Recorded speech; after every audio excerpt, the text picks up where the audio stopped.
मोहतरम जनाब अब्दुल है sir, professor Rahman Saeed sir, सेवा के प्रेसिडेंट जनाब रियाज अहमद साहब, सेवा के वाइस प्रेसिडेंट जनाब महफूजुर रहमान ख़ान सर, लातूर से हमारे साथी मुफ्ती अब्दुल करीम साहब, यहाँ पर मौजूद मेरी बहनें भाई, आप तमाम का मैं इस्तकबाल कर रहा हूँ इस दुआ के साथ में, अस्सलामु अलैकुम व रहमतुल्लाहि व बरकातुहू। सबसे पहले तो हम माज़रत चाहते, और ये मैं फॉर्मेलिटी की अदायगी नहीं कर रहा, अमूमन जो होता है कि भाई एक फॉर्मेलिटी अदा होती है कि हम माज़रत चाह रहे हैं। मैं दिल से माज़रत चाहता हूँ कि हम यहाँ पर 1 घंटा 10 मिनट लेट पहुँचे। जो हमारा तयशुदा टाइम था वो 10 बजे का यहाँ पर था, लेकिन रोड इतना ख़राब है, हमने हमारा सफ़र वक्त पर शुरू किए, नमाज़ पढ़ने के फ़ौरन बाद हमने शुरू किए, लेकिन रोड इतना ज़्यादा ख़राब है कि चाहकर भी हम वक्त पर नहीं पहुँच पाए। अमूमन जो हमारा तरीका है, हर किसी का होना चाहिए कि हमने टाइम की पाबंदी जो है वो इख्तियार करना चाहिए, टाइम पर पहुंचना चाहिए। तो उसके लिए जो है मैं पहले बोल रहा हूँ कि मैं फॉर्मेलिटी की अदायगी नहीं कर रहा, मैं दिल से आपसे जो है माज़रत चाह रहा हूँ कि हम लेट पहुँचे। दूसरी बात, मैं मौलाना से ये बोल रहा हूँ कि भाई ये जो बच्चे बैठे हैं, ये हॉल को पूर्ण करने की नीयत से बैठे हैं, ये सुनने के लिए बैठे हैं? सुनने के लिए बैठे हैं। क्योंकि अक्सर ये होता है कि भाई हमने 500 लोगों को बुलाए और 10 लोग आए, तो कम से कम जो है आने वालों का जो है वो दिलजोई के लिए हॉल पूर्ण करने के लिए बिठा दो। तो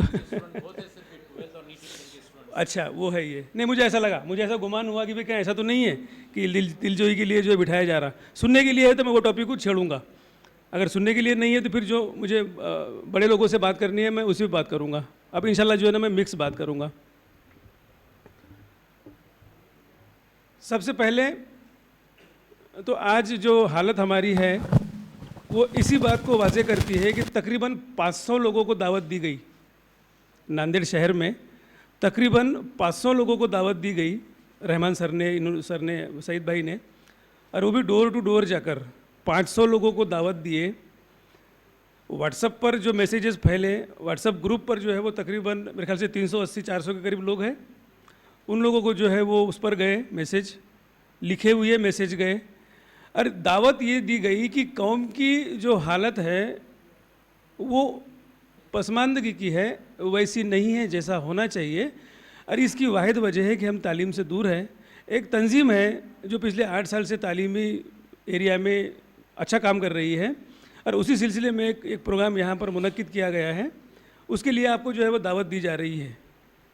अब उसके बावजूद उन 500 में से जो है आप जो चंद जियाले आए हैं, अल्लाह ने आपको कबूल किया, और ये वो कौम है जो इज्तिमात में स्टेज पर ये तकरीरें कर रही है कि हम वो है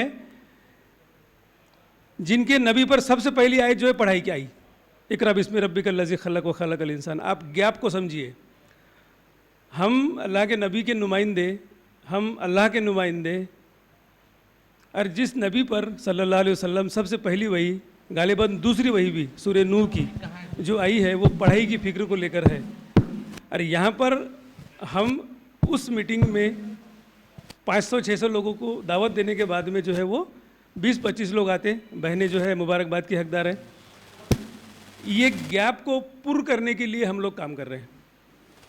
ये जो गैप हमारे दरमियान में आया है कि हम बोल कुछ रहे कर कुछ रहे, और इसी वजह से जो है ना हमारी हालत जो है वो बहुत ज़्यादा कमज़रफ़ी की है, बहुत ज़्यादा बेहिसी की है। हम जो है उस वक़ार को खो बैठे जो वक़ार हमारा था या फिर हमारा होना चाहिए, उसकी वजह सभी को मालूम है, वो सिर्फ और सिर्फ यही है कि हमने पढ़ाई को उसको दूर कर दिया। तो उसी पर हम लोग जो है छोटा सा काम किए, छोटी सी कोशिश हमने शुरू किए, और अल्हम्दुलिल्लाह आज ये कोशिश जो है ऐसा महसूस हो रहा है कि अल्लाह ने कबूल किया है।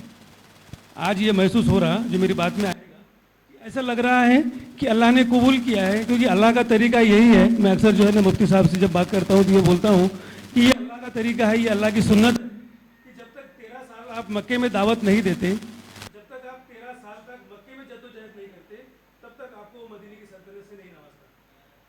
ये अल्लाह की सुन्नत है कि हमको वो उस कदर जो है वो आजमाएगा, उस कदर जो है वो हमको आजमाइशों से गुजारेगा, और जब वो पूरी तरह से निचोड़ के निखार के, जैसे हम टावल को कपड़े धोने के बाद तो निचोड़ देते, मुझे लगता है मुझे माइक की ज़रूरत ही नहीं है वैसे, ये रखिए, कि जैसा हम कपड़ों को पूरी तरह से धोने के बाद में पूरी तरह से निचोड़ के जब उसमें का पूरा मैल साफ हो जाता, उसके बाद में सूखता, अल्लाह का तरीका यही है कि किसी काम को नाफिस और गालिब करने से पहले वो उसको जो है वो पूरी तरह से निचोड़ लेता। ये पिछले 8-10 साल का जो हमारा वक्फा गया है इस तंजीम का, अब ये महसूस हो रहा है कि वो निचोड़ने वाला काम जो है वो पूरा हो गया और अब ये तंजीम जो है वो कायम होने के कगार पे आई है कि अल्हम्दुलिल्लाह यवतमाल से शुरू हुआ ये जो काम है ये आज तकरीबन महाराष्ट्र में फैला हुआ है। हम तकरीबन 12 से 13 ज़िलों में इस काम को शुरू करने में कामयाब हुए, अल्लाह ने कराया। और इसलिए अब हमारे हौसले जो है वो थोड़े से उफान पर है, हौसले बढ़े हुए हैं कि शायद अल्लाह अब इस तंजीम के ज़रिए से एक तालीमी इनकलाब काम लेना चाह रहा है और वो तालीमी इनकलाब जो है वो इंशाल्लाह आएगा। तो सेवा का जो तारुफ मेरी जो ज़िम्मे है कि एक सेवा का काम का तरीक़ेकार क्या है, उसकी कामयाबियाँ क्या है और आपसे हमको क्या मतलब है। थोड़ा सा उर्दू मेरी कमज़ोर है, मैं उर्दू का स्टूडेंट नहीं हूँ, लेकिन बोलते बोलते मेरी ज़ुबान पे उर्दू आ जाती है। अगर कोई लफ्ज़ इधर उधर हो जाए तो मैं पहले से माजरत चाहता हूँ उसके लिए। तो ये मेरे ज़िम्मे है कि मैं आपको उसका तारुफ कराऊँ। अब यहाँ पर जो है आप सब इस बात से वाकिफ़ हैं कि हम लोग इस बात के फ़िक्र में हैं कि हमारी हालत ख़राब क्यों है और हम इस बात के लिए बहुत ज़्यादा फिक्रमंद है। मैं ये पढ़ता हूँ और मैं ये समझता हूँ कि इंडिया में, भारत में सबसे ज़्यादा कौम के लिए फ़िक्रमंद अगर कोई कौम है तो वो मुसलमान है। सबसे ज़्यादा जज्बात अगर किसी कौम को कौम के लिए है तो वो मुसलमान है, क्योंकि नबी की ये हदीस है कि मेरी कौम जो है या मेरी उम्मत जो है, इसमें तो सभी आ गए उम्मत में, मेरी उम्मत एक जिस्म की तरह है कि अगर पैर को अगर चुभे तो उसका एहसास पूरे जिस्म को होता। इसका एहसास थोड़ा सा जो है ना वो हमारे अंदर है। उसकी कारगुजारी, उसको सुधारने के लिए जो काम होना चाहिए वो बहुत ज़्यादा ख़राब है ये अपनी जगह, लेकिन कम से कम इस बात का एहसास है कि हमारी जो हालत है वो वैसी नहीं है जैसी होना चाहिए। और दूसरी तरफ हमको इसका भी इल्म है कि ये सिर्फ पढ़ाई की वजह से है कि हम तालीम में बहुत ख़राब है, कि वो जो आयत है उसका हम हक अदा नहीं कर रहे। तो इस पर हमने गौर व फिक्र किए। मेरे साथ में जो साथी है, हम जब 2012 में 2013 में जब ये सोचते थे कि कुछ ना कुछ जो है वो काम किया जाए, कुछ तो खैर का काम किया जाए, कुछ तो हुकूकुल इबाद का हक अदा किया जाए, इस पर सोचते सोचते जब हम आए तो हमने ये बात को तय किया कि हमको तालीम पे काम करना है, हमको एजुकेशन पे काम करना है, क्योंकि बच्चे हमारे उस मकाम पर नहीं जा पा रहे जहाँ पर उनको जाने का हक भी है और उनकी काबिलियत भी है। और उसकी जो है वो वाहिद दो वजह है, वाहिद दो वजह, एक कि उनको सही तरबियत नहीं है और दूसरा उनकी माली हालत नहीं है। इस सोच के तहत कि उनको तरबियत करेंगे और उनको जहाँ तक जितना हो सकता वो उनको माली इमदाद करेंगे, इस फिक्र के साथ में हमने इस तंजीम को कायम किए 2014 में। इसकी फ़िक्र जो है वो कुछ 2011-12 से शुरू हुई थी। हमारी छोटी छोटी मीटिंगें होती थी, कहीं ना कहीं कुछ बात होती थी, हम जो है वो इस फिक्र में शादियों में मिल रहे, वलीमे में मिल रहे, किसी इज्तिमा में मिल रहे, हम इस पर जो है गुफ्तगू करते थे कि भाई किस तरह का काम हो। तो फाइनली जो है ये तय हुआ कि तालीमी शोबे में काम करेंगे और उसके बाद में फाइनली ये तय हुआ कि काम जो है वो 2 सेक्टर में करेंगे। पहला कि हमको तरबियत करना है और दूसरा हमको उनकी माली इमदाद करना है।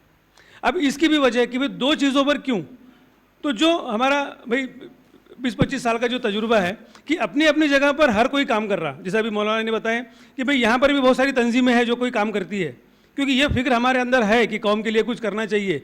अब ये थोड़ा सा अंदर घुस के जो है वो जायज़ा लेने वाली बात होती है कि भाई वो काम जो है वो अपनी नफ्स के लिए है कि अल्लाह के लिए है, ये एक अलग फिक्र है। लेकिन काम तो है, काम तो हो रहे हैं।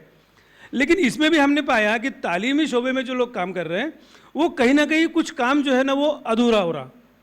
हमको किसी की नीयत पे शक नहीं है और ना ही मैं किसी को जो है वो तंज देकर बोल रहा हूँ, मैं, क्योंकि मेरे घर का मामला है, ये मेरे घर का मामला है, मेरे भाइयों का मामला है, मेरे बच्चों का मामला है, मेरी बहनों का मामला है, मेरी बेटियों का मामला है। तो ये मेरी जिम्मेदारी भी आयद होती है कि मैं उन चीज़ों की तरफ निशानदेही करूँ जहाँ पर हम गलती कर रहे हैं। मैं नीयत पे शक नहीं कर रहा, लेकिन गलतियाँ बताना जो है वो आपका, हमारा सबका जो है वो जिम्मेदारी बनती। इसलिए मैं ये बोल रहा था कि जो भी काम हो रहे हैं हमको ये नज़र आया कि वो थोड़े से अधूरे हो रहे हैं। मिसाल के लिए मैं शाहीन एकेडमी जो है ना यहाँ पर जो है वो मौलाना ने शुरू किए। अब यहाँ पर क्या हो रहा कि जो बच्चे अप्रोच हो रहे, जो बच्चे यहाँ पर आ रहे, उनको एक आला तालीम दी जा रही। जो बच्चे माली हालत से कमज़ोर है, अल्लाह इनको बेहतरीन जज़ा दे कि मैं जो बच्चों को रेफ़र करता हूँ उन बच्चों को ये है तो कम फीस में जो है वो अकोमोडेट करते हैं, या जिनकी हालत कुछ भी नहीं है उनको जो है वो मेरे बोलने पर कि मैं उनका जो है वो सहारा और जो भी सपोर्ट करूँगा ये जो है अकोमोडेट कर लेते हैं। मतलब पैसों से भी यहाँ पर जो है ना उनकी हेल्प हो रही। मैंने कहा कि शाहीन एकेडमी है मिसाल के लिए, यहाँ पर नीट और JEE की एक बेहतरीन तालीम जो है वो दी जा रही, और जो बच्चे माली हालत से कमज़ोर हैं उनको रियायत भी दी जा रही। लेकिन सवाल ये आता कि वो बच्चे जो पढ़ाई से कोसों दूर है, जो पढ़ ही नहीं रहे, उनका क्या, उन तक कौन पहुँच रहा? मतलब यहाँ पर फिर जो एकेडमी है वो शोबे में या उस हिस्से को टच नहीं कर पा रही जो ज़रूरत है। और ये शोबा कौन सा है कि सच्चर साहब की जो कमेटी है, जस्टिस सच्चर की जो रिपोर्ट, कमेटी की जो रिपोर्ट 2006 में पार्लियामेंट में आई, उसके पहले महमूदुर रहमान कमेटी है, बहुत सारी कमेटियां जो है वो बनी है। मुझको जो है वो शर्म आती है ये बोलते हुए कि यहाँ की सरकारें जो है वो हमारी बदहाली पर रिपोर्ट पेश कर रही। वो कौम जिसको खैरुल उम्मा कहा गया, वो कौम जिसको कुरान ने कहा कि तुम खैरुल उम्मा हो, उस कौम पर यहाँ की सरकारें जो है ये बदहाल क्यों हैं, इस पर रिपोर्ट बना रही है। बहरहाल तो बस जो रिपोर्टें बनी हैं सभी, इन्होंने कहा कि मुसलमानों की पसमानदगी की वाहिद वजह तालीम से दूरी है। सच्चर साहब की रिपोर्ट ने कहा कि 97% बच्चे ग्रेजुएशन नहीं करते, 97%, 97%। तो हमने सोचे कि भाई शाहीन एकेडमी उन 3 बच्चों को टैप कर रही है। मैं मिसाल देकर बता रहा कि शाहीन एकेडमी या ऐसे जितने NGOs हैं वो उन 3% बच्चों को टैप कर रही है जो पढ़ रहे हैं, 97% का क्या। तो हमने सोचा कि नहीं, उन 97% बच्चों तक अप्रोच होना पड़ेगा, उनको बताना पड़ेगा कि आपको पढ़ना है, पढ़ाई वाहिद जरिया है जिसकी वजह से आप जो है ना कामयाबी हासिल कर सकते। फिर हमने तय किया कि काम किस तरह से हो। तो ये सब चीज़ों की कशमकश करते हुए जो है हम इस मकाम पर पहुँचे कि हमको 2 शोबों में काम इस तरह से करना है कि हमको बच्चों तक जाना है, हमको वालिदैन तक जाना है और उनसे बात करना है, उनकी चीज़ों को समझना है, उनकी ज़रूरियात को समझना है, उनकी सोच को समझना है, और उसके बाद में फिर अपने तरफ से उनको तरबियत करना है, अपने तरफ से उनको गाइड करना है, ताकि वो बच्चे मेन स्ट्रीम में आए और वो जो है ना फिर हक अदा करे कि तुम ही हो जो गालिब रहोगे। कुरान ने कहा कि तुम ही हो जो गालिब रहोगे बशर्ते कि तुम मोमिन हो। इन बच्चों को जो है हम सबको मोमिन बनाना है। मैं आऊँगा उस पर आगे कि उसकी शुरुआत होती है तालीम से, उसकी शुरुआत होती है इकरा से, इकरा बिस्मि रब्बिकल लज़ी खलक। तो इस काम के तरीके को फिर हमने फाइनलाइज किए कि हम इस काम को इस तरह से करेंगे जैसा मौलाना ने बयान किए कि हम लोग घर घर गश्त करेंगे। तो फाइनल हो गया कि social educational and welfare association नाम की एक तंजीम कायम करना है जिसका शॉर्ट फॉर्म सेवा होगा, SEWA, S for social, E for educational, W for welfare and A for association. It became सेवा, खिदमत। और जो है फिर हमने उसका रजिस्ट्रेशन किए, वो सब लीगल फॉर्मेलिटी सब होती है, CA से ऑडिट होता है, वो सब होता है। एंड हमने जो है ना काम का तरीका जो है ना फिर शुरू किए। अब यहाँ पर जब भी मैं बात करता हूँ इंट्रोडक्शरी, अरे जितने जगह मैंने बात किया, इवन जब हमने काम शुरू किए तो सब लोगों के जहन में यह आया कि तरबियत का मामला जो है वहाँ तक तो ठीक है कि भाई आप जो है वो तरबियत कर देंगे, घर घर जाएंगे, 2 घंटे नहीं 5 घंटे जाएंगे, इतवार के दिन में रोज़ जाएंगे, पैसे कहाँ से लाएंगे? आप ये बोल रहे हो कि बच्चों की तरबियत भी करना है और उसके बाद में उनको लगने वाली जो ज़रूरत है पैसे के एतबार से उनकी माली इमदाद भी करना है। सब लोगों ने कहा कि पैसे के लिए जो है वो हम काम शायद नहीं कर पाएंगे, ये मुश्किल है। यही सवाल आपके जहन में भी आ रहा है कि इतना पैसा लाएंगे कहाँ से, जबकि काम का जो तरीका है वो ये है कि हर घर में जाना है, बच्चों से, उनके वालिदैन से बात करना है और उन तमाम बच्चों को जिनकी माली हालत कमज़ोर है उन तमाम से वादा करना है कि आपकी माली हालत जो है अगर कमज़ोर है तो वो सारा के सारा खर्च जो आपके पढ़ाई के लिए ज़रूरी है अगर आप नहीं कर पा रहे तो ये तंजीम की तरफ से होगा। और अल्हम्दुलिल्लाह कि आज तक जितने कॉल्स आए या जो भी हमसे रब्ता करता है अल्लाह ने सबका काम कराया। ये इस काम की खूबसूरती है कि नीयत अगर है तो अल्लाह के गैब के ख़जाने में किसी चीज़ की कमी नहीं है। तो फिर हमने काम का तरीका ये शुरू किए कि हर इतवार को ज़ोहर से लेकर तो मगरिब तक घर घर जाना, बच्चों से बात करना और उनके वालिदैन से बात करना और उसके बाद में उनकी ज़रूरतों को पूरी करना। तो हम इस तरह से करते हैं कि एक मोहल्ला हमने शुरू किए, फॉर एग्जांपल नांदेड़ का जो है आपका इस्लामपुरा हमने अगर शुरू करना है, वहाँ पर अगर काम करना है तो हम क्या करेंगे कि जोहर की नमाज़ नांदेड़ के वो जो इस्लामपुरा है वहाँ पर जोहर की नमाज़ अदा करेंगे और मस्जिद से लगा हुआ घर है वहाँ से हम बात को शुरू करेंगे। मगरिब तक जितने घर होते उतने घरों में बात करेंगे, मगरिब पढ़ के अपने घर को वापस, फिर अगली इतवार को अगला घर, अगली इतवार को अगला घर, अगली इतवार को अगला घर। इस तरह से जो है 3, 4, 5, 6, 7, 8 महीने जितना मोहल्ला वो बड़ा है उस मोहल्ले में हमको जाना है, हर घर में बात करना है। काम का तरीका और डेप्थ में ये है कि उस घर में जाकर जमा पे बात नहीं करना कि भाई एक घर में 3 बच्चे हैं, घर में 4 बच्चे हैं, हम जमा पे बात नहीं करते। हर बच्चे के साथ में हम इनफरादी बात करते, इंडिविजुअल बात करते। क्यों? क्योंकि हम ये समझते, आप भी इस बात पर यकीन करते कि हर बच्चे की जो खामियां हैं वो अलग है, हर बच्चे का जो पोटेंशियल है, उसकी जो काबिलियत है वो अलग है, और सबकी ख्वाहिश एक है कि हमको कामयाब बनना है, ये कॉमन है। तो हम लोग जो है इंडिविजुअल बात करते और उस पर जो है ना फिर आगे का काम करते। अब यहाँ से जो है वो तमाम जो जिरासिम है, क्या बोलते बायोलॉजी में उसको, माइक्रोब्स, वो जो सारे माइक्रोब्स है ना जो हमको दीमक की तरह खा रहे, हमारी कौम को वो माइक्रोब्स ने जो दीमक की तरह खा लिया, जो माइक्रोस्कोप से भी नहीं दिख रहे थे वो हमने देखकर निकाले, और समझ में आया कि वो जो जिरासिम है, वो जो माइक्रोब्स है, उनको जो है वो इलाज करना पड़ेगा, उसकी दवा जो है वो करना पड़ेगा। तो इंशाअल्लाह हम उस मकाम पर आएंगे जहाँ पर आने के लिए कुरान का हमसे मुतालबा है, जहाँ पर आने के लिए अल्लाह का हमसे मुतालबा है कि अल्लाह ने हमको इस ज़मीन पर मुसलमान इसलिए बनाया है कि हमको उस दीन को गालिब करने की जद्दोजहद करना है जो दीन नबी लेकर आए। कुरान कह रहा है कि ए नबी जी, हमने आपको नहीं भेजा मगर इस दीन को लेकर, इस दीन हक को लेकर जो आपको गालिब करने की जद्दोजहद करना है। नबी तो करके गए, हज्जतुल विदा के खुतबे में आपने कह दिया, और हमसे शहादत भी ले ली, अल्लाह से भी शहादत ले ली, मैं उसके अंदर नहीं जा रहा हूँ, सभी को मालूम है। अब नबी जाने के बाद में नबी करीम ये जिम्मेदारी हमारे ऊपर देकर गए कि ये नबूत वाला काम तुमको करना है, अगर ये काम करोगे तो निजात का एप्लीकेशन दे पाओगे, अगर ये काम नहीं करोगे तो निजात का एप्लीकेशन एक्सेप्टेबल नहीं है। एम आई राइट? निजात का एप्लीकेशन एप्लीकेबल नहीं है unless you do this work. तो वो मैं जिरासिम की बात कर रहा था, वो जिरासिम नजर आए। तो हम क्या करते, फिर इतवार के दिन जो है ना हम घर पे गए, और घर पे जाने के बाद में हमने नॉक नॉक किए, दरवाज़ा बजाए, बाहर खड़े रह के हमने इंतज़ार किए, कोई आया, हमने अपना तारुफ दिए कि हम सेवा तंजीम है, इस तरह से आए। अब वहाँ जाने के बाद में हम पेरेंट्स हैं, उनके बच्चों से बात कर रहे हैं। अब बात करने के बाद में जो मैं बता रहा हूँ कि जिरासिम है, हमको 90% घरों में या 90% से ज़्यादा घरों में ये नज़र आया कि हमारे बच्चे और उनके वालिदैन अपने बच्चों को बेमकसद पढ़ा रहे, बेमकसद पढ़ा रहे। शायद ये जो लफ्ज़ है वो उतना प्रॉपर नहीं है, उम्मीद नहीं है उनको ये कुछ बन पाएगा। They are just following the formality, वो सिर्फ एक रस्माना अदा कर रहे, कोई प्रायोरिटी वाली सोच नहीं है कि मेरा बेटा डॉक्टर बनेगा ही। अगर सोच है भी, यकीन तो बिल्कुल नहीं है कि बनेगा ही, मेरी बेटी डॉक्टर बनेगी ही, मेरा बेटा जो है वो थानेदार बनेगा, कलेक्टर बनेगा, ये बिल्कुल नहीं है। ये अगर आप ये सोच रहे हैं कि कम पढ़े लिखे घरों में हैं तो आप गलतफहमी के शिकार है। जिन घरों के वालिदैन लेक्चरर है, जिन घरों के वालिदा लेक्चरर है, टीचर है, अफसर है, उनको भी यकीन नहीं है, उनको भी एतमाद नहीं है। और जब एतमाद नहीं है तो वो उस फिक्र के साथ में, वो डेप्थ के साथ में, वो डिवोशन के साथ में ना अपने बच्चों को पढ़ा रहे ना उनके बच्चे पढ़ रहे, तो कहाँ से आएगा? इसकी जो वजह है हमको जो नज़र आई, मेरी जो पूरी बात जो है आप जो 1 घंटा सुनेंगे, 2 घंटे सुनेंगे, मैं सुनाते जाऊंगा जब तक आप सुनेंगे, जब तक इशारा नहीं होगा, जब तक जितनी बातें मैं बोल रहा हूँ, ये ज़रूरी नहीं है कि सब जो है वो आपको सही लगे, ये ज़रूरी नहीं है कि आप जो है वो सबको सही लगे, लेकिन मैं वही बातें बोल रहा हूँ जो हमने तजुर्बा किया है, हो सकता है कि आपको सही लगे। तो सबसे पहली बात बोला मैंने कि हमारी कौम जो है इस गलत फहमी का शिकार है कि मुसलमानों के साथ में पार्शियलिटी होती, हमारे बच्चों के साथ में जो है वो नौकरी के वक्त, सर्विस के वक्त जो है वो पार्शियलिटी होती, हमको पीछे जो है वो ढकेल दिया जाता।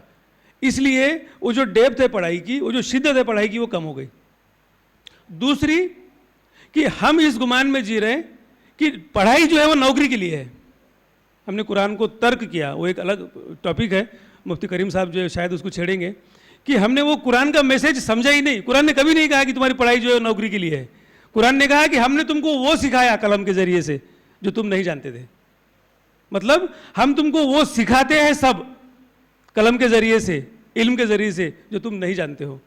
तो ये 2 चीज़ें जो है हमको नज़र आई कि पहली कि हमारे साथ में पार्शियलिटी होती मुसलमानों के साथ में, और उसके बाद में कि पढ़ाई नौकरी के लिए है। हमने जो डेप्थ में पढ़ना चाहिए, हमने जो फिक्र के साथ में पढ़ना चाहिए, हमने पढ़ना बंद कर दिए। या फिर इससे ज़्यादा अगर मैं बोलूँ, हमने कुरान को पढ़ा नहीं है, हमने कुरान के उस हुक्म को पढ़ा नहीं है जो कुरान हमसे बार बार कह रहा है कि तुमको पढ़ना है, आपको जो है वो इस मकाम पर आना है ताकि आप खैरुल उम्मा बनो, ताकि आप इस दीन हक को गालिब करने के जद्दोजहद वाले बनो। इसलिए जो है ना हमने पढ़ाई को तर्क कर दिया।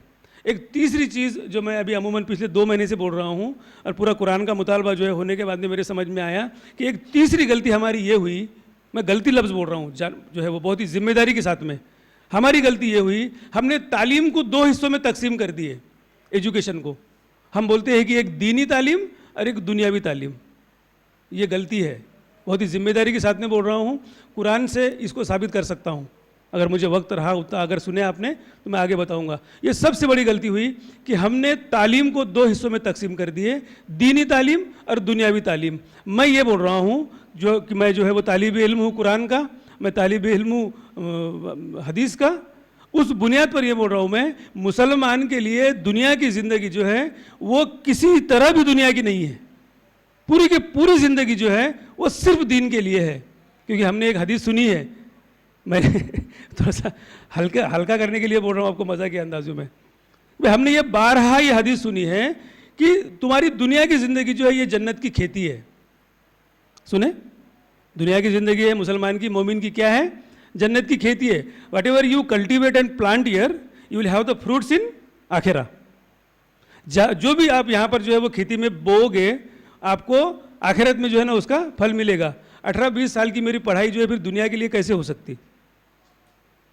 आप अगर नीट पढ़ रहे हो, you have invested almost 12 years right now, will have then again 2 if needed for repeat again 1 if needed for repeat again 1, then your 5 years 5.5 साल का MBBS, देन 2 साल 3 साल का आपका जो है वो PG। 20-21 साल की ज़िंदगी जो है मैं पढ़ाई में डाल रहा हूँ और वो दुनिया के लिए है। How it is possible? Is it? No way. तो ये तीसरी हमारी गलती हुई जो मैं बोल रहा हूँ कि हमने इसको तकसीम कर दिए। उसकी वजह से क्या हुआ कि हमने इसकी जो अहमियत है उसको बहुत दूर कर दिए, बहुत दूर कर दिए, कि हमने इसको इतना हिकारत से देखना चालू कर दिया पढ़ाई को कि ये जो है ना हमारी ज़रूरतों में नहीं है, इसको हम सिर्फ एक फॉर्मेलिटी के तहत पूरी कर रहे हैं, हम इसको एक रस्माना अदा कर रहे हैं। मैं एक मौलाना का जो है ना, मैं वो व्हाट्सएप पर जो है जो वीडियोस आते, एक शख्स ने जो है वो वीडियो डाला मुझे, मैंने उनको कहा तंबी करके कि भाई इस तरह के वीडियो आप मत भेजें। उनकी नीयत अच्छी थी, उन्होंने मुझे भेजे। वो वहाँ पर एक मौलाना साहब बोल रहे हैं कि आज जो है वो असरी तालीम, एक लफ्ज़ और नया ईजाद हुआ है, असरी तालीम। तालीम है और सिर्फ दिन की है। बोले असरी तालीम का मामला इतना ये हो गया कि कोई मेहमान अगर आपके घर पे आता है, कोई बच्चा अगर आपका अगर समझो छोटा बच्चा है, उसको पूछता है वो कि तू कौन सी क्लास में है, उसको ये नहीं पूछता है कि तेरा कौन सा पारा हुआ है। हमने जो है वो क्लास को इतना अहम कर दिए और पारे को इतना जो है वो नीचे कर दिए। अगर वो मौलाना मुझे मिले तो मैं उनको कहता कि भाई मैंने कुरान को पढ़ा हूँ और कुरान ने मुझको कहा है कि तू नीट की पढ़ाई कर, कुरान ने मुझको कहा है कि तू JEE को पढ़, तू MPSC को पढ़। क्योंकि एक नुक्ता मैं उसमें बोल रहा हूँ आपको कि पूरी सिफात जो कुरान ने बयान किया जन्नतियों की, जन्नत में जाना है ना कि दोज़ख का कुछ है विचार, कुछ घूम के आना है उधर से, जन्नती है ना पक्की। पूरे मुसलमान मोमिन, मैं जब पढ़ता हूँ और इस पर गौर करता हूँ कि आदम अलैहिस्सलाम से लेकर तो क़यामत तक जितने मोमिन आए थे, है और आएंगे, इन तमाम की पूरी ज़िंदगी की जद्दोजहद सिर्फ इसलिए है कि अल्लाह में जन्नत दे। हज़रत उमर रज़ी अल्लाह अन्हु, जिनकी फ़िक्र का आलम यह है कि आप जो है वो आपकी जो है वो जान निकलने को है, आप बेटे के जो है वो उस पर कमर पे जो है वो लेटे हुए है, और आप इस फिक्र में बोल रहे हैं कि खुदा की कसम उमर जो है वो कामयाब हो गया अगर आखिरत में बराबरी में छूट गया। मतलब हमारी फिक्र क्या है? हमको जन्नत मिले। सारी जद्दोजहद तो हमारी जो है वो जन्नत के लिए है। और कुरान ने कहा कि जन्नत किसको देगा? कुरान ने कहा जन्नत किसको देगा? आप सूरा फातिहा के बाद में जो है, क्योंकि वो तो दुआ है जो अल्लाह ने हमको सिखाई है, अलिफ लाम से चलिए, अलिफ लाम मीम ज़ालिकल किताबुल ला रैब से, तो जो है ना वो नास के सूरे तक, कुल औज़ु बिरब्बिन नास तक, पूरे कुरान की जो समरी जो थीम है, जहाँ पर अल्लाह ने जन्नतियों की सिफात बयान किया, वो है कि वो जो नमाज पढ़ते, जो ज़कात देते, जो अल्लाह की राह में माल को खर्च करते, जो गैब पर ईमान लाते, जो गरीबों की मदद करते, जो मिस्किनों की मदद करते, जो यतीम बेवाओं की मदद करते, जो नेक अमल करते, यही है जो जन्नत में जाएंगे। मैं सूरह आले इमरान की वो जो आयत है 104 नंबर की, मैं अक्सर बोलता हूँ, मैंने जो मुतालबा किया मुझे वो बहुत ही जामे तरीन आयत लगती। सूरह आले इमरान 104 नंबर की आयत, वो जो बुराई को रोकते और भलाई का हुक्म देते और नेक कामों की हिदायत देते, यही है वो जन्नत में जाएंगे। ये सिफात जो है, मेरा मुतालबा ये बोलता, मेरी समझ ये बोलती है कि ये जो सिफत है, ये जो कैरेक्टर्स है जन्नतियों के, कि मुझे गरीबों की मदद करना है, मिस्किनों की मदद करना है, ज़कात देना है, अल्लाह की राह में माल को खर्च करना है, नेक कामों का जो है वो हुक्म देना है, बुराई को रोकना है ताकत से, भलाई का हुक्म देना है, ये तमाम सिफत को लाने के लिए मेरे अंदर मुझको पढ़ना पड़ेगा। अगर मैं डॉक्टर बनता हूं तो मैं वो खिदमत कर सकता, मैं अगर थानेदार बनता हूं तो मैं बुराई को ताकत से रोक सकता और भलाई का हुक्म दे सकता। बहरहाल मैं ये बोल रहा था कि कुरान ने मुझको कहा कि तू पढ़, तो ये पढ़ाई जो है ये कम अहमियत की नहीं है, बल्कि ये बेइंतहा अहमियत की हो जाती, क्योंकि मेरे आका ने मुझको हुक्म दिया है कि तू पढ़। अगर अब्बा ने अगर मेरे कुछ बोले हैं कि ये कर, मेरे अम्मी ने अगर कुछ बोली ये कर, अहमियत है कि नहीं उसकी? ये तो आका ने कहा, ये बहुत अहम है। लेकिन हमने क्या किए, उसको बहुत सेकेंडरी कर दिए। अरे बोलते वो असरी तालीम है, इतना उसका इंपॉर्टेंस नहीं है, वो दुनियावी तालीम है। अगर ये बात करने से पहले अगर मैं तुम लोगों को पूछता कि भाई यहाँ पर शाहीन में पढ़ रहे हो तो ये तुम्हारी दीन की पढ़ाई है कि दुनिया की पढ़ाई है, क्या जवाब देते? जोर से बोलो। दुनिया की पढ़ाई है। ये एक वजह है जिसके वजह से हम जो है पढ़ाई को बहुत जो है वो दूर लेकर चले जा रहे हैं। बहरहाल ये जो है ना कुछ चीज़ें थी जो मैं आपको पहले हिस्से में बयान कर रहा था कि वो क्या जिरासिम है ना, वो क्या जिरासिम है जो हमको दीमक की तरह खा रहे। अब इसका जो है ना हमने वो सोल्यूशन देखे और हम जो है ना वहाँ पर गए। जब हम गए वहाँ पर, हम घर घर जब जा रहे हैं और बच्चों से बात कर रहे हैं, जब वालिदैन से हम बात करते, बच्चों से हम बात करते, ये सारी चीज़ों पर जायज़ा लेने के बाद में कि वहाँ पर हम जो है वो 2-3 हिस्सों में बात कर रहे हैं। पहला तो हम ये देख रहे हैं कि उनकी सोच क्या है, how optimistic they are, whether they are pessimist और ऑप्टिमिस्ट, वो कुछ उम्मीद रखते भी है या सिर्फ फॉर्मेलिटी कर रहे हैं। मैं बता रहा हूँ आपको कि अमूमन जगह जो है ना वो सिर्फ फॉर्मेलिटी है। कई घरों में तो बाप को ये मालूम नहीं है कि बच्चा उसका कौन सी क्लास में है, वो आवाज़ देता है कि अजी कौन सी क्लास में है। कई घरों में 90% ऑफ द पीपल, 90 और 95% of the people this says, अगर 8वीं 9वीं में बच्चा है उनको अगर पूछते हैं कि बेटा क्या सोचे हो, अगर वालिदैन को पूछते हैं कि क्या सोचे हैं तो बोलते हैं कि सर 10वीं के बाद में देखेंगे, सर 10वीं के बाद में देखेंगे, ऐसे बोलते ना। सही है ना जवाब? बाजी अभी ऐसे बोलोगे? आपका बच्चा अगर है तो क्या बोलते हैं हम लोग? 10वीं के बाद में देखेंगे। अब ये मेरे जहन से जो है वो उतरता नहीं, अंदर हलक में नहीं उतरता। अगर मुझको ये मालूम है कि मेरे बच्चे का जो एजुकेशनल सफ़र है वो 10वीं के परसेंटेज के बुनियाद पर अगर बनना है तो किसी भी अक्लमंद और शऊरमंद इंसान के लिए ये लाजमी हो जाता कि वो उसकी तैयारी पहले से करे। 10वीं के परसेंटेज के बुनियाद पर अगर मेरे बच्चे का एजुकेशनल करियर अगर डिसाइड होने वाला है तो ये जिम्मेदारी जो है ना किसी भी शऊरमंद की बन जाती कि वो पहले से 8वीं से 9वीं से 7वीं से उसकी तैयारी करे, ताकि वो बच्चा जो है वो 10वीं में 90%, 95%, 99%, अब तो पॉसिबल है, अपने ज़माने में तो नहीं था। कल एक बच्ची से मैं बात कर रहा था, 99.4 है ना, वो बच्ची जो है मैंने व्हाट्सएप पे डाला था। लेकिन हमारे पेरेंट्स क्या बोल रहे हैं, हमारे कौम के लोग क्या बोल रहे हैं कि सर 10वीं में देखेंगे, 10वीं के बाद देखेंगे। यहाँ पर भी मामला ख़त्म नहीं होता।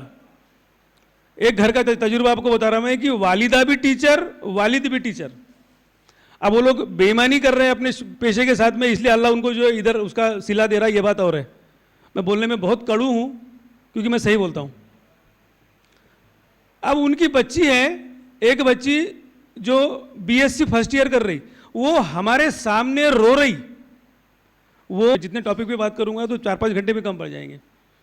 वो कौम जिसने अपनी बेटियों को शहूर में आते बराबर पर्दा सिखाई, मैं खास मेरी बहनों के लिए बोल रहा हूँ ये, कि वो कौम जिसने अपनी बेटियों को, मेरी भी बेटी है अल्हम्दुलिल्लाह, अभी बीडीएस कर रही है पुणे में, कि वो कौम जिसने अपनी बेटियों को होश में आते से ही पर्दा सिखाए, वही कौम सबसे ज़्यादा जो है वो इनसिक्योर्ड है अपनी बेटियों के लिए। मेरी बात समझी आपने?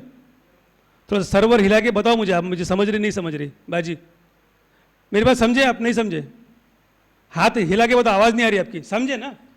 कि वो कौम, मैं रिपीट कर रहा हूँ, जिसने होश में आते से ही अपनी बेटियों को पर्दे में रहना सिखाए। अल्हम्दुलिल्लाह हमारी बेटियां जो है वो पर्दे में बेहतरीन रह भी रही है। अब क्या हो गया कि फिर वही कौम सबसे ज़्यादा अपने आप को इनसिक्योर्ड महसूस कर रही है अपनी बेटियों के लिए। पर्दे में रखे क्यों? फिर अगर इनसिक्योर्ड महसूस कर रहे हो, एक बाप के हैसियत से बोल रहा हूँ, कि इतना पर्दा सिखाने के बाद में भी अगर आप इनसिक्योर महसूस कर रहे हो, आपके पर्दे की तरबियत बहुत ख़राब हुई, फिर आप उसको तरबियत कर नहीं पाए पर्दे की। तो वो जो है बेटी 12th वाली जो है वो डर रहे कि बोले जो है वो कैसा, ठीक है।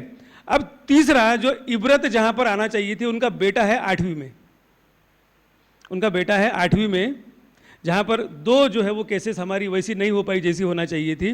8वीं में बच्चा है, हमने पूछे कि सर इसका क्या प्लान कर रहे हैं, वो बड़ी बेशर्मी से जवाब दे रहे हैं कि सर 10वीं के बाद में देखेंगे।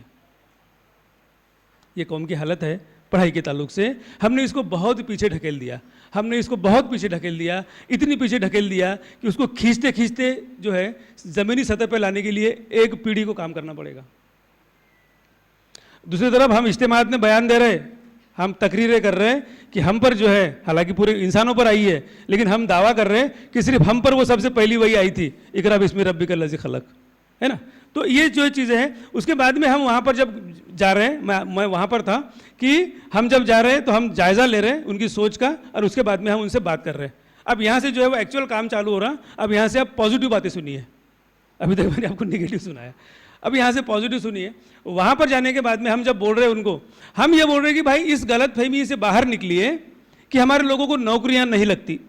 अगर कोई मुसलमान ये सोचता है कि मेरे मुस्तकबिल को बनाना, मेरे नौकरी को लगाना अगर किसी अल्लाह के अलावा किसी और के हाथ में है, तो ये सबसे बड़ा शिर्क है। कुरान जिसकी लिए हमको तंबी कर रहा, सूरह अल इमरान में आज ही पढ़ा मैंने कि सूरह अल इमरान में अल्लाह ताला जो है फरमा रहे हैं कि अगर हम अल्लाह देने पर आए तो पूरी दुनिया रोक नहीं सकती, अगर अल्लाह रोकने पर आए तो पूरी दे नहीं सकती। लेकिन हम उसके बावजूद भी ये हिप्नोटाइज्ड हम हो गए कि नौकरी किसी और के हाथ में, हमारे हाथ में। तो हम उनको बोल रहे हैं कि प्रैक्टिकल लेवल में हम जब बात करते हैं, मैं बोलता आप सबसे पहले तो इस गलतफहमी से बाहर निकलिए कि हमको नौकरियां नहीं लग सकती।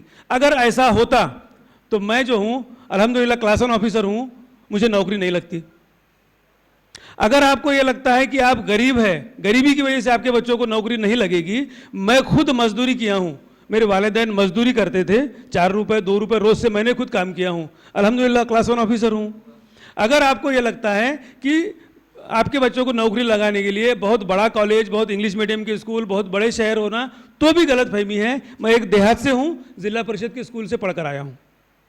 तो नौकरियों के लिए, कामयाबी के लिए जो आप सोच रहे हैं वैसा नहीं है।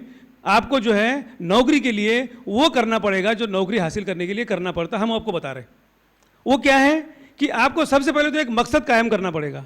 आप एक मकसद बनाइए, वो कुछ भी हो सकता है, डॉक्टर बनना है, टीचर बनना है, कलेक्टर बनना है, आईपीएस बनना है, तहसीलदार बनना है, प्रोफेसर बनना है, आलिम बनना है, हाफिज बनना है। एक मकसद जो है ना आप बनाइए, और वो मकसद को अचीव करने के लिए आप आगे बढ़िए। बेमकसद जिंदगी मत जियो, जानवरों की जिंदगी मत जियो, और एक मकसद के तहत अपने औलाद को जो है ना आप आगे बढ़ाओ। क्योंकि हमारी जो है औलाद ही पूरी ज़िंदगी की कमाई है। वालिदैन के लिए पूरी ज़िंदगी की जो कमाई है वो सिर्फ औलाद है। मैं अक्सर लेक्चर में बोलता हूँ कि 2001 को मेरी शादी हुई और 2002 में मेरी बेटी जो है वो पैदा हुई।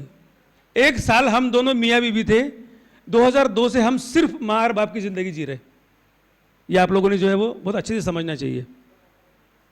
तो औलाद जो है वो हमारी दौलत है, और इसको हम तराशने के लिए पूरी ज़िंदगी मेहनत कर रहे हैं, लेकिन हम वो चीज़ उसको नहीं कर रहे, या वो पॉलिश उसको नहीं लगा रहे जिस पॉलिश के ज़रिए से वो चमकेगा। तो आप जो है ना वो ऑप्टिमिस्ट बनिए, और इस उम्मीद के साथ में, अल्लाह पर यकीन और एतबार के साथ में, क्योंकि ऐसा अगर नहीं कर रहे तो शिर्क कर रहे, तो सबके चेहरे जो है ना फिर ऐसे खिल जाते, हाँ यार ये सही बोल रहा है, इसके बाद में कुछ तो भी जो है वो दम लग रहा है, ये सही बात है कि नहीं, अपन ने ऐसा नहीं करना चाहिए। और फिर जो है हम उनको बताते कि आपने जो है ना वो क्या करना चाहिए, उसका तरीक़ेकार।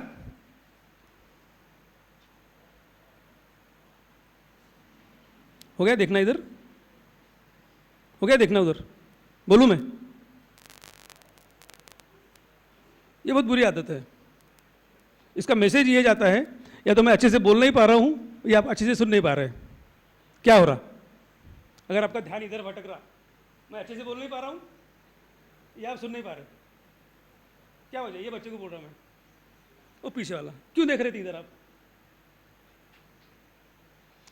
या तो मैं अच्छे से बोल नहीं पा रहा हूँ, मैं कोशिश करता हूँ अच्छे से बोलने की। Am I doing well or not? I'm doing well. You are not listening well.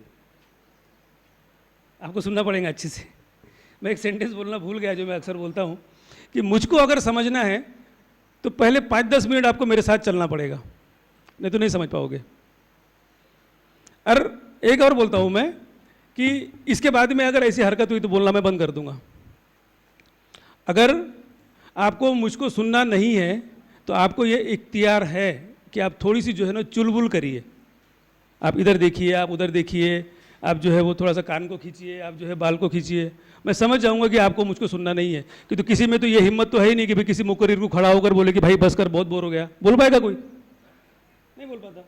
हम भी वहाँ थे तो नहीं बोल पाते थे ना, ज़बरदस्ती सुनना ही पड़ता था। हम एक चीज़ ये करते थे कि थोड़ा सा हम शोरगुल करते थे, थोड़ी सी तालियां बजा देना, थोड़ा सा इधर उधर देख लेना, थोड़ा सा जो इधर उधर उठना, कुर्सी ऊपर अगर बैठे हैं तो कुर्सी को आगे पीछे करना, आवाज़ होता ना थोड़ा सा। हम मैसेज देने की कोशिश करते थे कि भाई बोर कर रहा है, बंद कर। आप कर सकते हैं ऐसा, अगर मैं लगा कि मैं बोर कर रहा हूँ तो आपको ये इख्तियार है कि आप करिए, लेकिन जब तक सुनोगे मैं सुनाते जाऊँगा। तो मैं वहाँ पर था, मैं भूल गया कहाँ था मैं। हम ये बोल रहे हैं कि आप इस तरह से पढ़िए। ये जो मैसेज है, मैं आपको पॉजिटिव बातें बता रहा हूँ कि किसी भी पेरेंट को आप जाकर बोलेंगे, आप किसी भी अगर बच्चे को बोलेंगे कि बेटा आप पुलिस बन सकते, आप किसी भी बच्चे को और वालिदैन को बोलेंगे ये डॉक्टर बन सकता, और ये जो है उसके वालिद को बोलेंगे कि डॉक्टर बन सकता, दुनिया में कोई शख्स ऐसा नहीं है सिवाय पागल को छोड़कर, दीवाने को छोड़कर, जो खुश नहीं होगा, है ना। वो खुश नहीं होगा ऐसा नहीं, सब खुश होंगे। और उसके बाद में उसको अगर आपने ये कन्विंस करने में कामयाब हो गए कि यस इट इज़ पॉसिबल, ये हो सकता है, तो सबसे ज़्यादा आपका शुक्रगुजार होगा और वो अमल पैरा होगा। आज जो मैंने सबसे पहले बात कही कि 97% मुसलमान बच्चे नहीं पढ़ रहे, वो इसलिए नहीं पढ़ रहे कि भाई वो पढ़ना नहीं चाहते, वो इसलिए नहीं पढ़ रहे क्योंकि उनको मुमकिन नहीं लग रहा है हो सकता है। अगर जिस दिन हमारी कौम ने, हम सब जिम्मेदारों ने उनको ये मुमकिन करके बता दिए कि ये पॉसिबल है, खुदा की कसम हम ही हैं जो गालिब रहेंगे। बस उस ज़िम्मन में हमको काम करना पड़ेगा। सिर्फ वो तरीक़ेकार जो ना हम उनको बता रहे कि वहाँ जाने के बाद में हम सबसे पहले बोल रहे। अच्छा, सारी बातें जो है मैं अक्सर बोलता हूँ कि सारी चीज़ें जो है कामयाबी की जो सबसे बेहतरीन दलील है वो सुन्नत है नबी करीम की। अगर उस नहज पे काम होगा, अगर उस तरीक़ेकार पे काम होगा, तब ही कामयाबी है, तब ही कामयाबी है, उसके अलावा नहीं है। उस नहज और उस नियत पे काम करना पड़ेगा, दोनों से। तो हम वहाँ पर जाकर बोल रहे हैं कि आप सबसे पहले तो इस गलतफहमी से बाहर निकलिए कि हमारे साथ में पार्शियलिटी होती है। आप इस शिर्क से बाहर निकलिए कि हमारे मुस्तकबिल को बनाने का इख्तियार गैरुल्लाह को है, मुमकिन ही नहीं है, वही करेगा। लेकिन उसने कुछ शराइत रखे हैं, उसने जो है वो कुछ शर्तें रखी है, और सबसे बेहतरीन शर्त जो है वो नबी की सुन्नत है कि जब तक 13 साल जो है वो मक्के में काम नहीं करोगे, मदीने की सल्तनत नहीं दूंगा। वो काम करना पड़ेगा, वो मेहनत करना पड़ेगा। तो उस पर हम उनको बोलते हैं कि आप जो है इस गलतफहमी से बाहर निकलने के बाद में कुछ चीज़ों को जो है ना वो अमली जामा पहनाइए, जो एक कॉमन तरीका है, एक यूनिवर्सल तरीका है, जिस तरीके से जो है कामयाबी मिलती है, जो तरीके पर चलकर हमको कामयाबी मिली है। तो हम उनको बोल रहे हैं घर वहाँ पर बात करते वक्त, सबसे पहले तो आप एक मकसद बनाइए और उस पर अमल करिए। वो अमल क्या है? रोज़ आपका बच्चा स्कूल में जाए, आपका बच्चा रोज़ाना जो है वो स्कूल और कॉलेज में जाए, इस मकसद के तहत कि मुझे कुछ बनना है। वो एक मौजू है, अगर आखिरी में टाइम रहा तो बताऊंगा मैं आपको, क्योंकि ये कुरान ने कहा है। हम वहाँ पर जो है ना उतना डिटेल में नहीं बोलते, लेकिन आपको कामयाब बनना है तो आपको रोज़ स्कूल में जाना है, कॉलेज में रोज़ जाना है।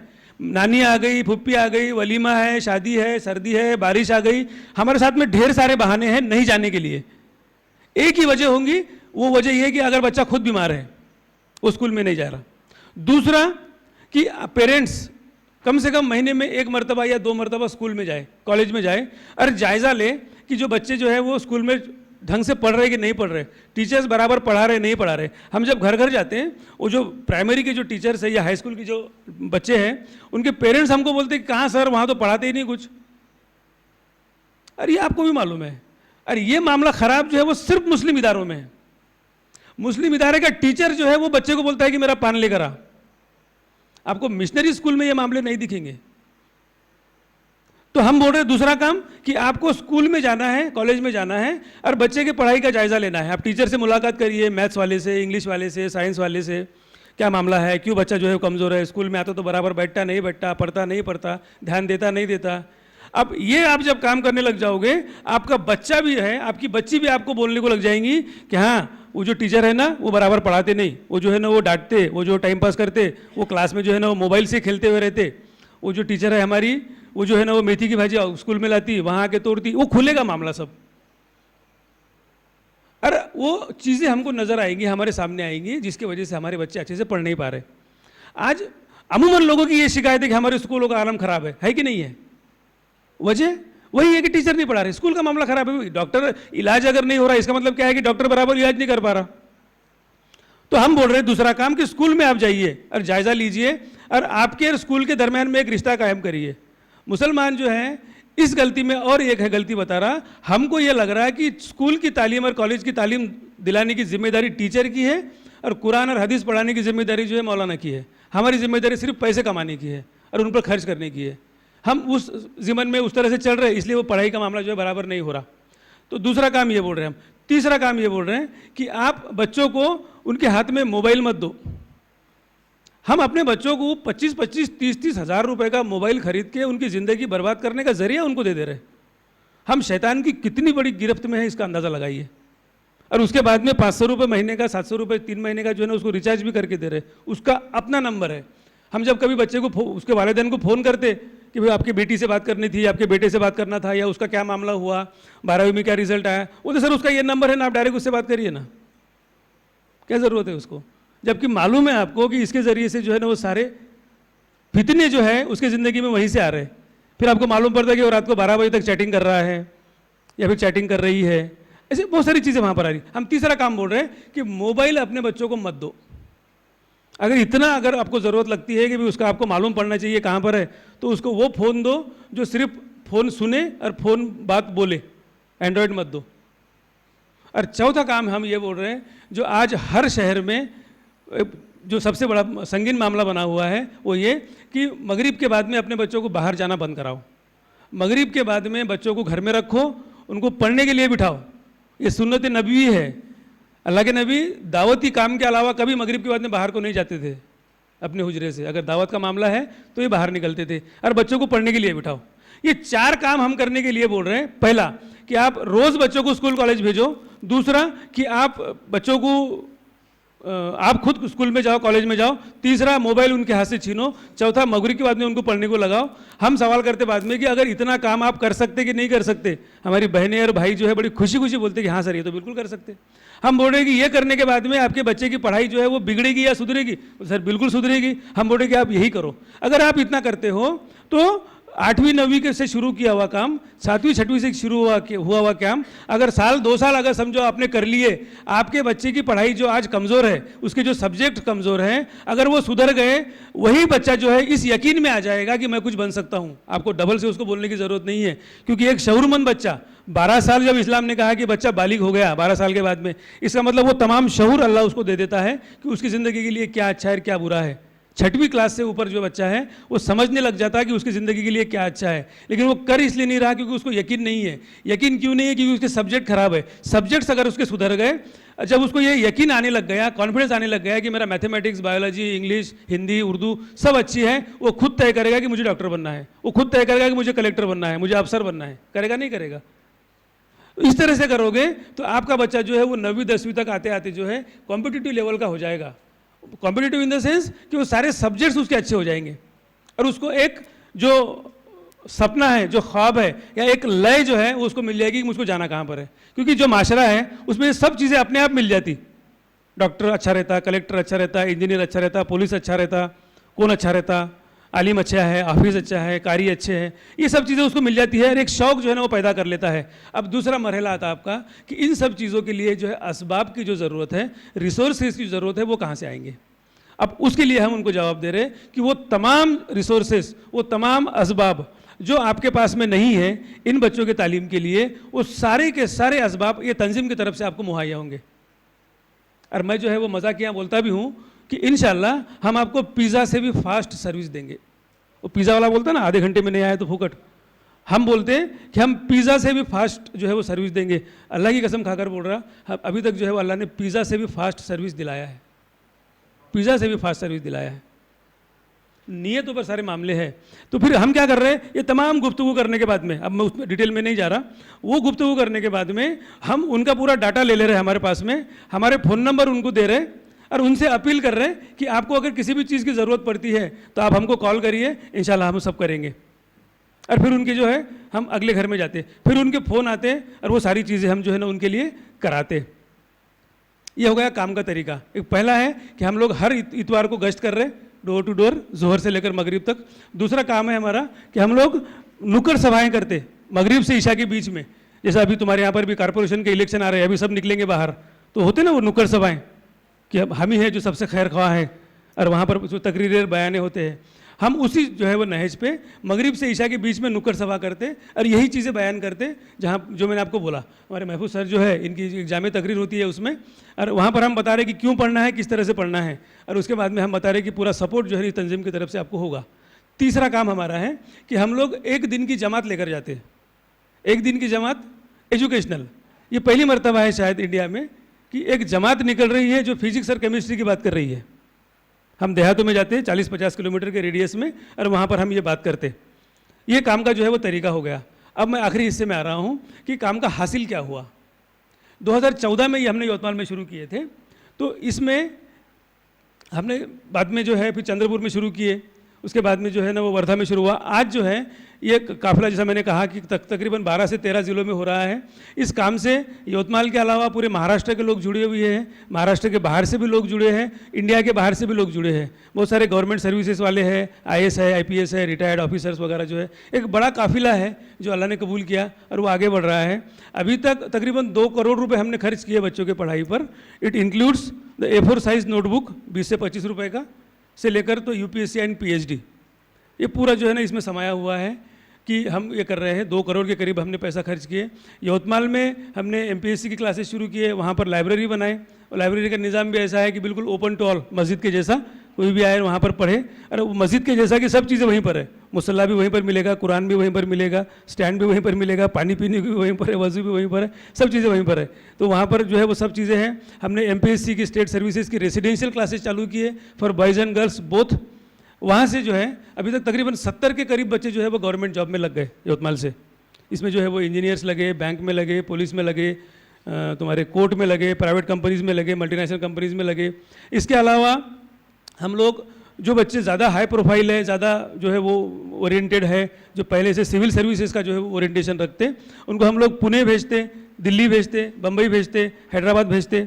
तो वहाँ पर आज़म कैंपस में हम उनका ग्रेजुएशन कराते। After HSC, immediate after HSC हम उनको वहाँ पर भेजते, वहाँ पर उनका ग्रेजुएशन कराते आज़म कैंपस के इनामदार कॉलेज में। साइमल्टेनियस उनको हम MPSC या UPSC का प्रिपरेशन कराते, so that at the time they qualify for UPSC, 3 साल पढ़ने के बाद में they become eligible, they also be in a position to crack the exam. इस तरह से जो हम करा रहे हैं। तो अल्हम्दुलिल्लाह एक बच्चा 2020 में यवतमाल से IAS बना है, अजरुद्दीन काजी, जो अभी गोवा कैडर में एज ए IAS काम कर रहा है। दूसरी एक बच्ची है जो 2022 में दिल्ली में है, वो हमदर्द स्टडी सर्कल में UPSC का प्रीलिम्स पास की है। इंशाल्लाह आप देखोगे 2023 में जब रिजल्ट आएगा, यवतमाल शहर से एक और बेटी जो है वो IAS रहेगी। ऐसे तकरीबन 50 से 55 बच्चे हैं जो MPSC और UPSC का प्रिपरेशन कर रहे हैं। तकरीबन 200 से 250 बच्चे होंगे जो MPSC का प्रिपरेशन कर रहे हैं। इसमें से सक्सेस रेट ज़्यादा है। अभी इस बार जो है जो राज्य सेवा MPSC का एग्ज़ाम हुआ है इन लास्ट संडे, इसमें करीब 2 बच्चे जो है, प्रोबेबली 3 भी हो सकते हैं, जो MPSC का प्रीलिम्स क्वालिफाई कर रहे हैं राज्य सेवा का, जो डिप्टी कलेक्टर और DYSP तहसीलदार ये जो पोस्ट है वो कर रहे हैं इंशाल्लाह वो। तो इस तरह से मामला जो बढ़ रहा। दूसरा कि जो नीट है, JEE है, या बाकी जो सर्विसेज अपना प्रोफेशनल कोर्सेज की है, इसमें एक माहौल पैदा करने में हम लोग कामयाब हुए हैं यवतमाल में और एतराफ़ में। एक माहौल पैदा जो है इसलिए इस तरह से हो रहा कि जैसे जो 2021 का जो रिज़ल्ट है, अभी 22 का आना बाकी है, 2021 का जो रिज़ल्ट है, हाँ, यवतमाल शहर से ही जो है, यवतमाल शहर से मुस्लिम 25 के करीब मुस्लिम बच्चों ने मेडिकल क्वालिफाई किए शहर से।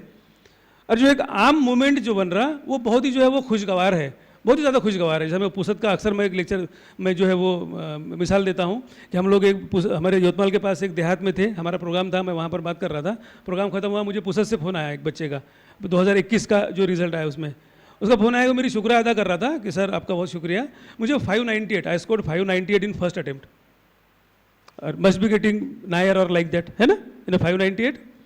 तो वो बोल रहा था कि सर शुक्रिया अदा मैं इसलिए कर रहा हूँ, वो मैं उसको नहीं जानता, वो मुझे जानता है चेहरे से।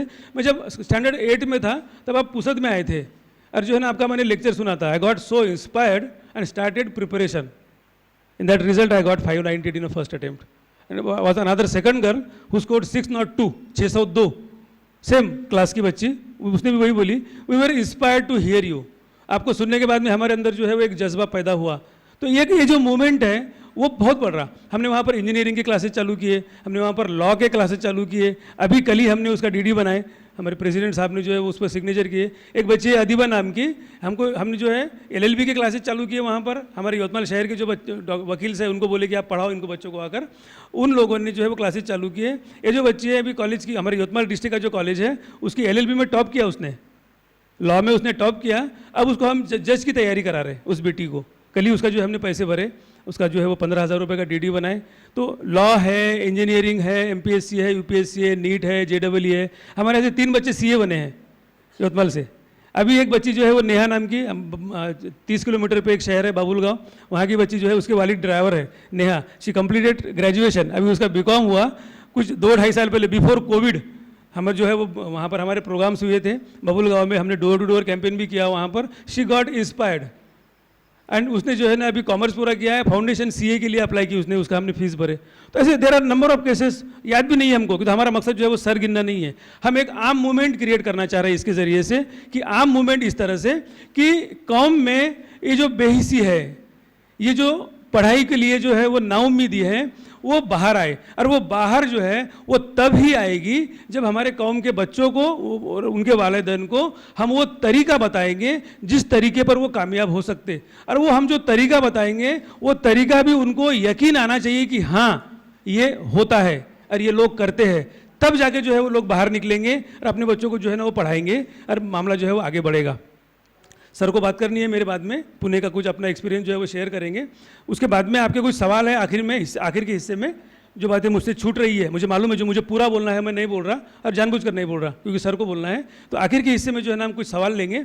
एक चीज़ जो है ना, बच्चे चूँकि यहाँ पर बैठे हुए हैं, मैं उनको बोल के अपनी बात को ख़त्म कर रहा हूँ कि हम जो है समझ लें कि हम पढ़ क्यों रहे हैं। अगर मैं तुमसे सवाल करूँ कि तुम क्यों पढ़ रहे हो, क्या जवाब दोगे? अब मैं सवाल नहीं कर रहा, तो टाइम ज़्यादा होगा कि अगर मैं ये बेटे से अगर मैं सवाल करता हूँ कि बेटा डॉक्टर क्यों बनना है, ये जवाब देगा मुझे कि सर मुझको जो है वो कौम की खिदमत करना है, माँ बाप का नाम करना है, अपनी ज़िंदगी बनाना है, सुधारना है। एक कॉमन जो है वो रटे पीटे जो है ना वो सवाल है। मैं आपको बोल रहा हूँ इसके ऊपर सोचिए, और ये सोचना हम पर फ़र्ज़ है। आप इसके ऊपर सोचिए, ये सोचना हमारे ऊपर फ़र्ज़ है। जो सबसे पहले मैंने बात कहा था आपसे कि ये जो पढ़ाई है, ये पढ़ाई दुनिया की नहीं है। मुसलमान की कोई एक्टिविटी दुनिया के लिए नहीं है। अगर 6 घंटे की नींद हम आयतल कुर्सी और कुल की सूरत अगर पढ़कर सो रहे हैं, वो नींद हमारी दिन की नींद बन जाती, राइट। नहाते वक्त जो है सिर्फ पानी फेंकने के बजाय अगर हम गुस्ल कर रहे हैं, उसकी नीयत अगर पढ़ रहे हैं, तो नहाना दिन का बन जाता। नहाना, सोना, टॉयलेट, बाथरूम, खाना, चलना फिरना सब अगर उस नीयत से हो तो वो दिन की एक्टिविटी है। 20-25 साल की पढ़ाई दुनिया की कैसे हुई? My question to you, how it is possible? You are putting almost 30 to 40% of your age in your studies. How it can be for दुनिया? नहीं, दुनिया के लिए नहीं है। लेकिन दुनिया के लिए हम क्यों समझ रहे हैं? हमने कुरान को पढ़ा नहीं है, हमने कुरान का मुतालबा नहीं किया है। जो मैंने आपको बोला कि अलिफ लाम से लेकर तो कुलौज़ रब्बिस नास तक पूरी जो समरी है, कुरान जो है वो चीख चीख कर बोल रहा है कि इस दीन को गालिब करो, क्योंकि ये दीन जो है वो इंसानों के लिए अमन अमान का दिन है। ये दीन जो है कामयाबी का दिन है, ये अल्लाह की तरफ से है। और इस दीन को जो है वो गालिब कैसे करोगे? कि आपको वो सिफत में आना है जहाँ से लोग बोले कि इस दीन के मानने वाले लोग जो है वो खैर वाले लोग हैं। इस दीन को मानने वाले जो लोग हैं वो अमन अमान के लोग हैं। इस दीन को मानने वाले लोग जो है वो खिदमत गुजार लोग हैं। इस दीन को मानने वाले लोग जो है वो मददगार लोग हैं। इस दीन को मानने वाले जो लोग हैं वो हर वक्त जो है वो खिदमत करने वाले लोग हैं। यही सिफत जो है वो नबी लेकर आए थे। और एक चीज़ मैं आपको बोल रहा हूँ जो अक्सर बोलता हूँ मैं, कि गारे हीरा से जब नबी आए, ये आपने सुना होगा, गारे हीरा से जब आए, पहली वही नाजिल होने के बाद में आप इस कैफियत में आए कि आपने माँ खतीजा रज़ी अल्लाह अन्हु से कहा कि मुझको जल्दी से कंबल उड़ा दो, मुझे अंदेशा हो रहा है कि मेरी जान निकल जाएगी। सुनिए ये बात, जोर से बोलो, सुने नहीं सुने? माँ खतीजा का जो जवाब है, माँ खतीजा का जो जवाब है नबी के इस डर पर, वो आपके मेरे ज़िंदगी का लाए अमल बन गया तो हमारी दुनिया भी कामयाब है, आखिरत भी कामयाब है। क्या जवाब था? नहीं, अल्लाह आपको ज़ाया नहीं करेगा। क्यों? क्योंकि आप गरीबों के मददगार हो, आप दुखियारों का दुख दूर करते हो, आप मिस्किन और बेवाओं की जो है मदद करते हो, आप जो है वो इंसाफ करते हो, आप आमान के काम करते हो। अल्लाह आपको ज़ाया नहीं करेगा, राइट। तो मेरे अनपढ़ आदमी के समझ में यह आया कि जो माँ खतीजा ने जवाब दी, तब तो कुरान नाजिल भी नहीं हुआ था, पहली वही आई थी। क्या अहमियत है उसकी खिदमत की, उसके बाद में मुझे समझ में आया कि अल्लाह ने कहा कि हुकूकुल्लाह में कोताही बर्दाश्त कर लूँगा, हुकूकुल इबाद में कोताही बर्दाश्त नहीं करूँगा। And what do you mean by हुकूकुल इबाद? Service to humanity, right? What do you mean by हुकूकुल इबाद? जोर से बोलो। Service to humanity. How can you deliver the service to humanity in your life? खिदमत कैसे कर सकते? सर्विस टू ह्यूमैनिटी जो है, हुकूकुल इबाद अगर मैं बोलता हूं तो आप बोलेंगे सर ये फर्ज है, राइट? सर्विस टू ह्यूमैनिटी अगर बोलूं तो शायद आप नहीं बोलो, लफ्जों का फर्क है, ट्रांसलेशन हमको मालूम नहीं है। हुकूकुल इबाद जो है वो फर्ज है, उसमें बिल्कुल छूट नहीं है। और हुकूकुल इबाद का मतलब है service to humanity. Service to humanity में आने के लिए आपको ये सिफत जो है अपने अंदर लाना पड़ेगा। आपको डॉक्टर बनना पड़ेगा, आपको इंजीनियर बनना पड़ेगा। अब लोग बोलते हैं इंजीनियर बन के कैसे सर्विस करोगे? अरे भाई, अगर आप पीडब्ल्यूडी के इंजीनियर बन गए, आप ये देखोगे कि कोई रोड जो है वो बेईमानी का नहीं बन रहा। अभी जो हम 1 घंटा 1.5 घंटा लेट हुई है, ये किसके वजह से हुई है? बेईमान इंजीनियर की वजह से। अगर ये बेटा हमारा मुसलमान इंजीनियर अगर रहेगा तो फिर 1 घंटा लेट होंगे क्या?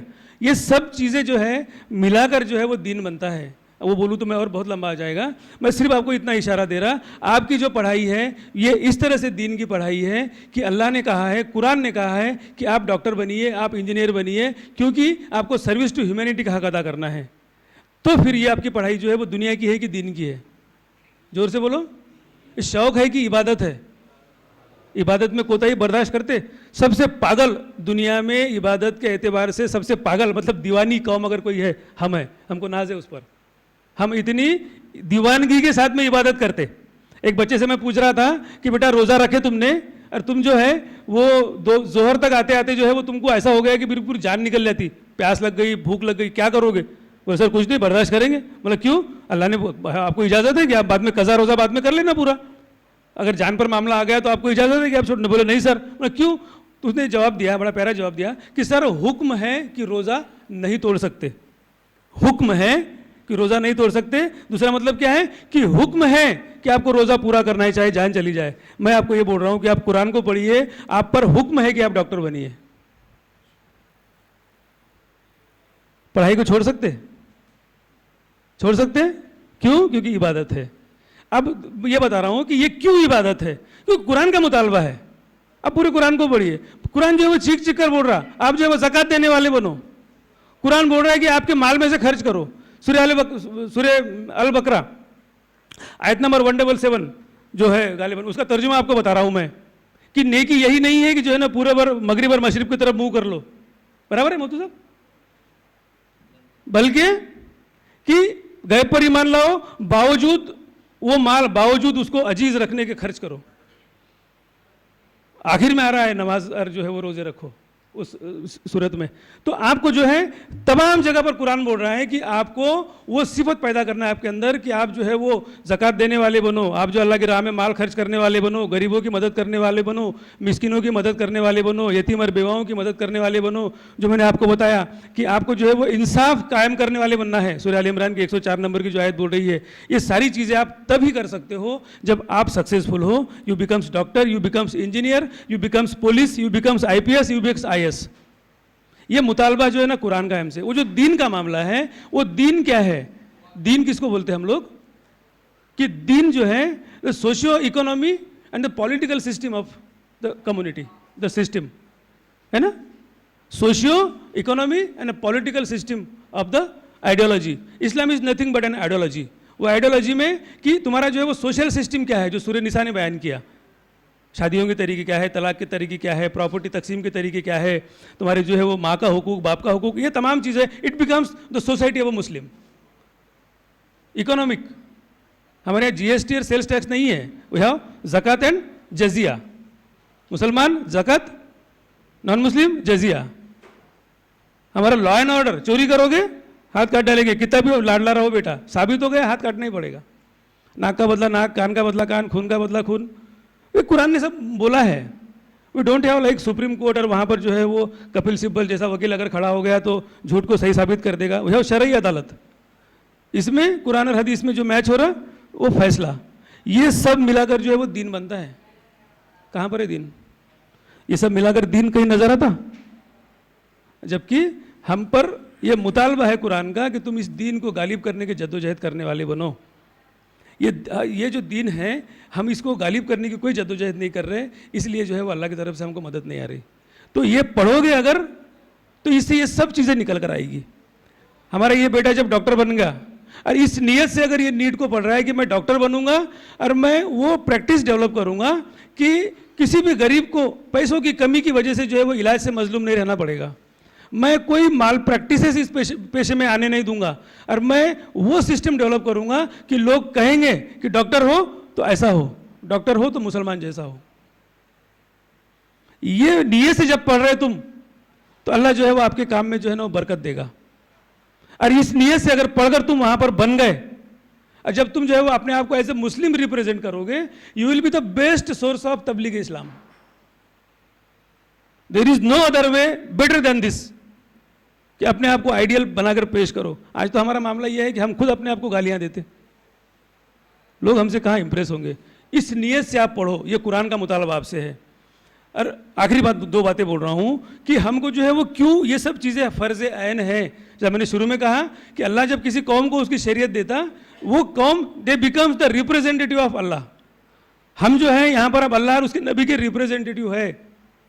एक छोटी मिसाल दे रहा हूँ आपको कि यहाँ पर जो है आप आपके वालिदैन के रिप्रेजेंटेटिव है, और यहाँ पर आप अगर वो काम कर रहे हैं जो आपने नहीं करना चाहिए, और वो काम कर रहे हैं, वो काम नहीं कर रहे जो करना चाहिए, जिसके लिए आपको भेजा गया वो काम आप नहीं कर रहे, और वो कर रहे जो नहीं करना चाहिए। सर क्या बोलेंगे कि तुम्हारे माँ बाप ने कुछ सिखाई नहीं क्या? बोलेंगे नहीं बोलेंगे? बोलना गलत है उनका? जोर से बोलो। थक गए? अभी थक गए? Do have energy? है अभी एनर्जी? मैं ख़त्म भी कर रहा हूँ। तो अगर ऐसा है कि when you are a representative of your parents and if you are not doing the things you are allotted, you are assigned for, नाम उन पर जाएगा।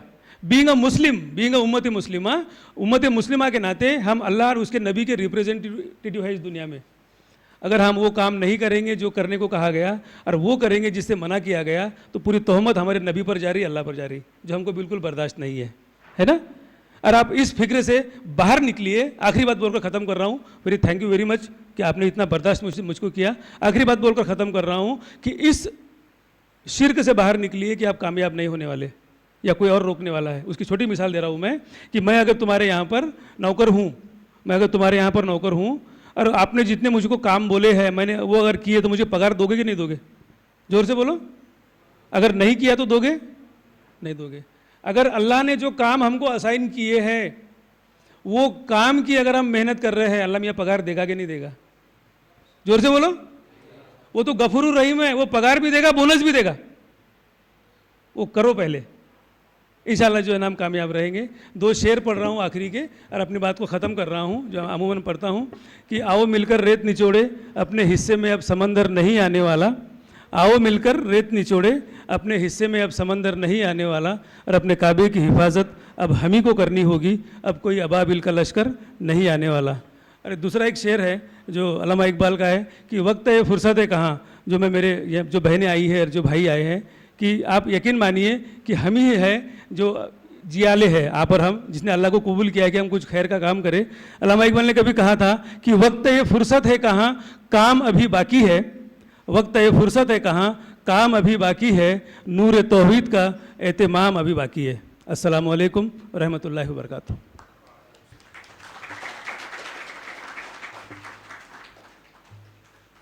अफराद के हाथों में है अक़वाम की तकदीर, हर फ़र्द है मिल्लत के मुक़द्दर का सितारा। बहुत बहुत शुक्रिया जनाब। अब इसके बाद मैं सेवा के दूसरे ज़िम्मेदार आली जनाब महफूज़ ख़ान साहब से गुजारिश करूँगा कि वो अपने ख़यालात का इज़हार करें।